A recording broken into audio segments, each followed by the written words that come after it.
RC-17పై మొదటిసారి స్పందించిన డైరెక్టర్ సుకుమార్ గారు మాత్రం ఇలాంటి కామెంట్స్ చేసేసరికి ఇప్పుడు మాత్రం ఈ విషయాలన్నీ కూడా నెట్టింట చాలా వైరల్గా మారుతున్నట్లుగా తెలుస్తోంది. క్రియేటివ్ డైరెక్టర్ సుకుమార్తో మరోసారి జత కట్టనున్నారు గ్లోబల్ స్టార్ రామ్ చరణ్. లేటెస్ట్గా RC-17 వర్కింగ్ టైటిల్తో సినిమా షురూ అయిన సంగతి తెలిసిందే కదా. మైత్రి మూవీ మేకర్స్ అఫీషియల్గా అనౌన్స్ చేశారు. అయితే మరి ఇప్పుడు మాత్రం అసలు విషయం ఏంటంటే, భూమిని బద్దలు కొట్టే అద్భుతమైన పని కోసం శక్తివంతమైన శక్తులు తిరిగి కలుస్తాయి. RC-17 భారతీయ సినిమాలకు కొత్త రంగులను జోడించడానికి సిద్ధంగా ఉంది అంటూ మేకర్స్ పోస్ట్ చేశారు.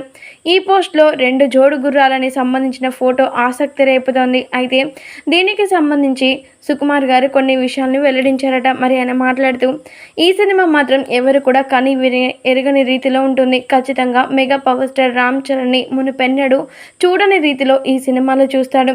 ఒక్క మాటలో చెప్పాలంటే రామ్ చరణ్ సత్తా అంటే ఏంటో ఈ సినిమాలో పూర్తిగా ప్రేక్షకుల దేవుళ్ళందరికీ కూడా చూపిస్తాను అంటూ సుకుమార్ గారు చెప్పుకువచ్చారట. అయితే RC-17 నుంచి ఇలాంటి అద్భుతమైన అప్డేట్ సుకుమార్ గారు ఇవ్వడంతో అభిమానులందరూ కూడా చాలా సంతోషాలు వ్యక్తపరచడం మాత్రమే కాకుండా ఈ సినిమా తదుపరి అప్డేట్స్ కోసం చాలా ఈగర్గా వెయిట్ చేస్తున్నట్లుగా తెలుస్తోంది. ఎంతైనా సుకుమార్ అలాగే గ్లోబల్ స్టార్ రామ్ చరణ్ యొక్క కాంబో అంటే ఏ రేంజ్లో మూవీ ఉంటుందో మనందరం కూడా అర్థం చేసుకోవచ్చు.